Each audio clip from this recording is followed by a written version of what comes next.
राधे राधे। कार्तिक मास की आपको शुभकामनाएं। कश्यप मुनि की अंजलि, लिया मत्स्य अवतार, बोले मुनियों से प्रभु शंखासुर को मार।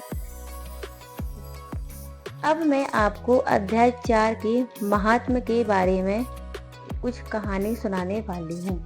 नारद जी ने कहा, ऐसा कहकर भगवान विष्णु मछली का रूप धारण करके आकाश से जल में गिरे। उस समय विंध्याचल पर्वत पर तप कर रहे महर्षि कश्यप अपनी अंजलि में जल लेकर खड़े थे।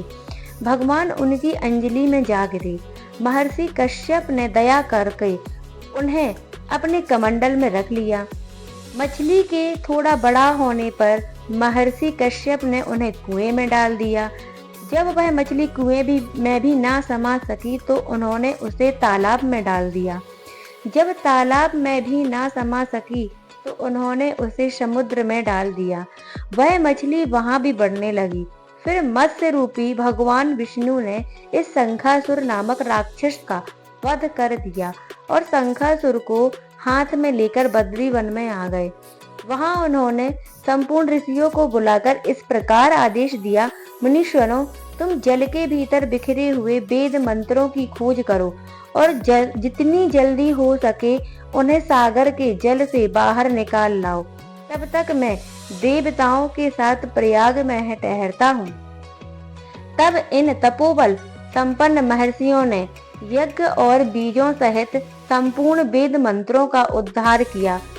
उनमें से जितने मंत्र जिस ऋषि ने उपलब्ध किए, वही उन बीज मंत्रों का उस दिन से ऋषि माने जाने लगा। उसके बाद ऋषि एकत्र होकर प्रयाग में गए।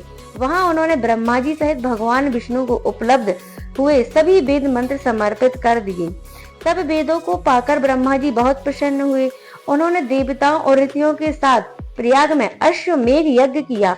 यह यज्ञ समाप्त होने पर सब देवताओं ने भगवान से निवेदन किया, हे देवादिदेव जगन्नाथ, इस स्थान पर ब्रह्मा जी ने खोए हुए वेदों को पुनः प्राप्त किया है और हमने भी वहां आपके प्रसाद से यज्ञ भाग पाए हैं। अतः यह स्थान पवित्र पृथ्वी पर सबसे श्रेष्ठ, पुण्य में वृद्धि करने वाला एवं भोग तथा मोक्ष प्रदान करने वाला हो।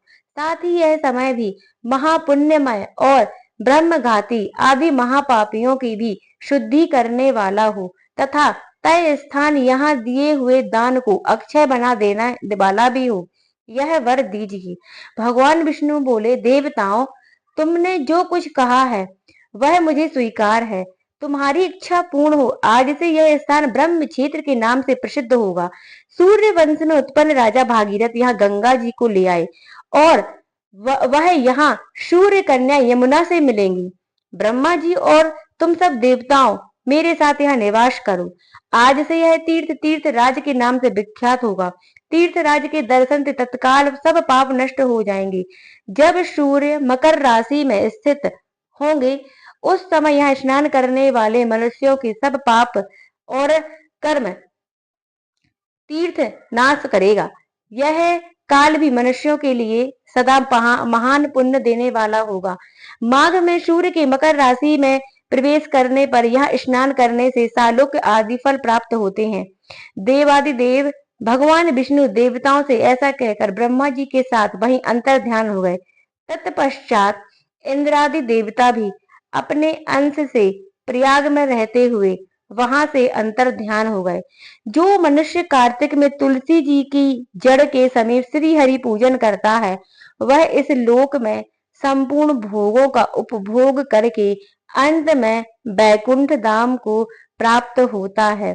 अतः अध्याय 4 इति श्री।